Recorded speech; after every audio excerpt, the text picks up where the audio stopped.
the debate, the conversation in the United States isn't about the alternation of power between two great families.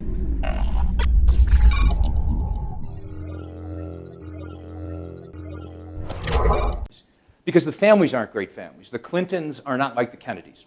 The Kennedys are a political clan. Not just that President Kennedy was president and his brother was a senator and then assassinated, and another brother is still a senator, and the kids are all in politics and the cousins are all in politics. We have in America political families.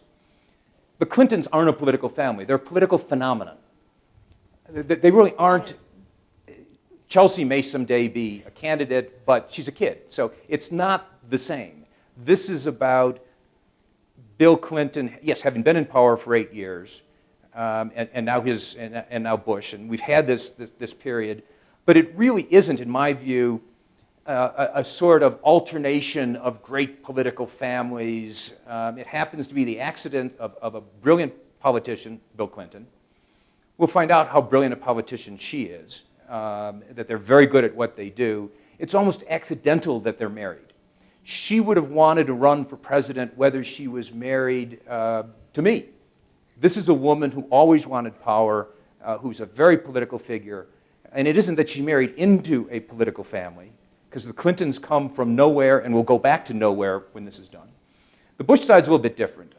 George Bush is the first George Bush president. Father was a senator. They've been in politics in New England for a long time.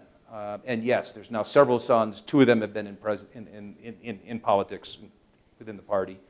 But there isn't succession. There isn't more coming. It's the accident of the 2 families, the accident of the moment, the accident of how you raise and spend money in American politics. The first Bush presidency was successful, but it was very brief. He lost. Bill Clinton beat him. He was not reelected. The second Bush presidency, the current Bush presidency, has been a disaster. There's a big debate among historians in the United States whether whether George Bush is going to go down in history as the worst president or only the worst president since Herbert Hoover. It's not that we're tired of Bushes or that we're tired of Clintons. We are very, very tired of this Bush. This is a failed presidency, and it's already cost my country an enormous amount in terms of people dead in Iraq, in terms of destroyed economy. The question is how to recover from that. And that's beyond whether it's a Bush or a Clinton. The question is who's the best to take us from a very bad place